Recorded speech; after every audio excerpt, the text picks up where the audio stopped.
Why, thank you.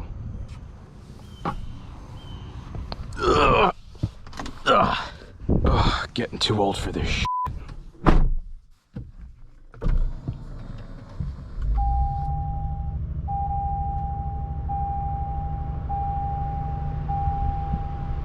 What's going on, everybody? Welcome to the video. I hope you're having a fantastic day. Today I am here with the 2024 Toyota Tundra Capstone. This is the iForce Max hybrid powertrain. This is the fully loaded luxury trim level of the Toyota Tundra. And Toyota has sent me this Tundra to keep for an entire week to really be able to test out and to give you guys the most thorough review possible. And I'll start off by saying, this truck surprised me in a lot of ways, and I mean that in a good way. All right, let's go over the ride quality. Now, this truck sits very high up, very commanding presence on the road.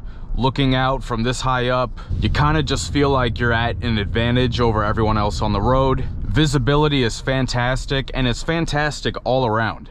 Now, with this being a high-sitting pickup truck, there is a lot of travel in the suspension, and vehicles that are higher up like this tend to have an issue where there's a little bit of a lack of control of the suspension and it feels kind of rather bouncy. The suspension in this Tundra, I'll say, has moderate bounce. It's not overbearing, but it's also not super tight either. It handles all the bumps and the potholes in the road pretty well.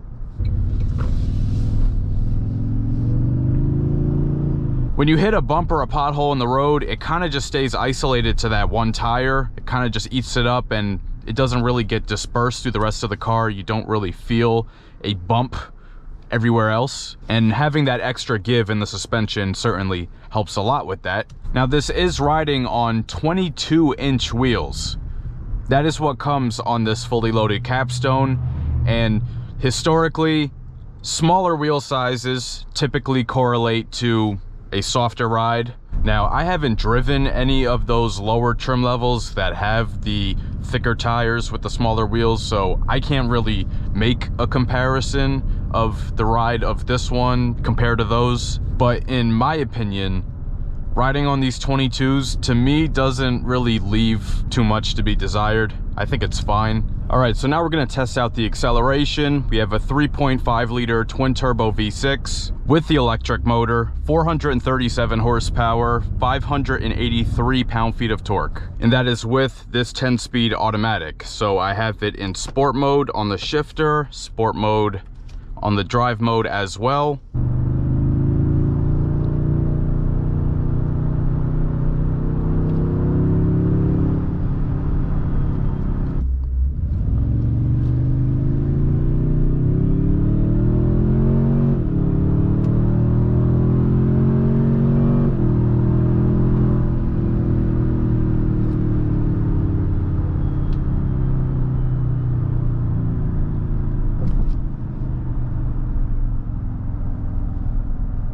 All of that low-end torque really helps this thing jump off the line with little to no lag whatsoever. The 10-speed automatic, it shifts quickly and it shifts smoothly.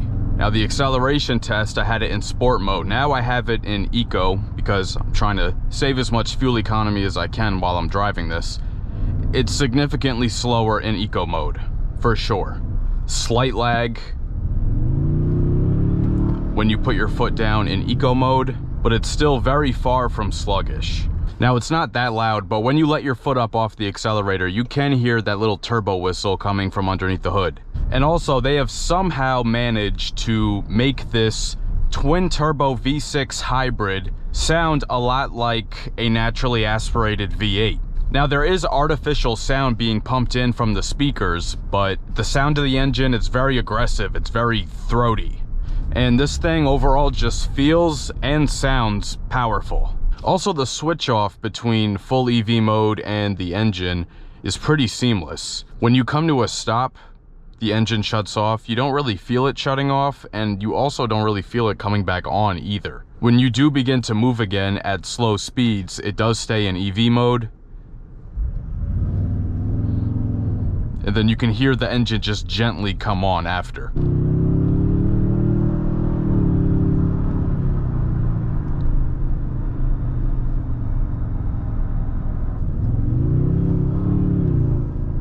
Now, as far as the road noise goes, there's great isolation in the cabin, sound deadening materials. You can't really hear what's going on around you outside, but once you hit higher highway speeds, you do get a bit of wind noise coming from, I guess, where the window meets the seal at the top. But it's a super nice highway cruiser, even in stop and go traffic. Braking is pretty smooth.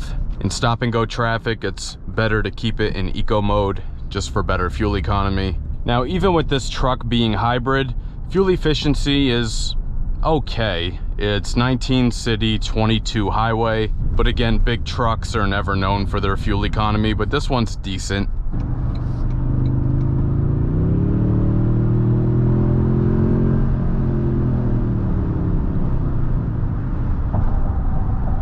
Here in the Tundra Capstone, we have a 12-speaker JBL audio system. We're gonna take a listen to it while driving, and then I have some thoughts about it.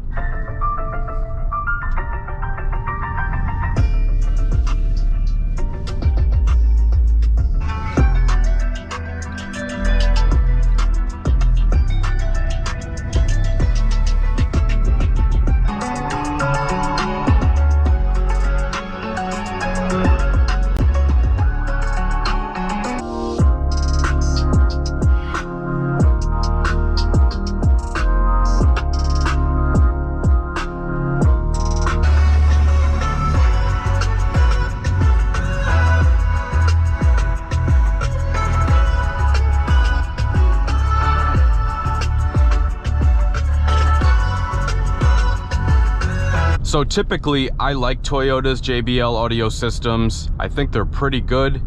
This one is the exception. Out of all the JBL systems I've listened to, this one's gotta be the worst, honestly. It does not handle high volumes well. There's a lot of rattling. It's very uncontrolled in the low end. I think clarity is also an issue. The mid-range frequencies just sound extremely muddy. So now we are out here at the back roads to test out the steering and the handling. So with this being a tall, top-heavy, body-on-frame truck, it handles just about as well as you'd expect. You can't hit these corners too hard.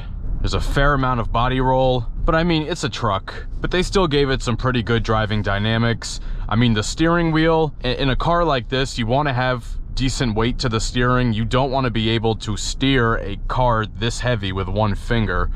Most Toyotas I've driven, I've always thought steering was on the light side. This one I think is tuned just right for it being a truck. There's certainly no struggle steering. It is still fairly light, but not too light. It is nice and direct and accurate, and the response is fairly quick too. So the MSRP of this 2024 Toyota Tundra Capstone iForce Max is $80,695. So that is going to wrap up this review of the 2024 Tundra Capstone. Big thank you to Toyota for sending me this Tundra to keep for an entire week to really get a good feeling of. If you're in the North Jersey or New York City metro area, be sure to check out Paul Miller Toyota of West Caldwell. If you enjoyed this video, please share with a friend and subscribe. It'll really help the channel grow. Hit the notification bell so you don't miss any new videos. Let me know down in the comments what other vehicles you want to see on the channel next, and be sure to follow @OpticalAutomotive on TikTok and Instagram, and check out the page on Facebook. Thank you so much for watching, and I'll catch you guys later.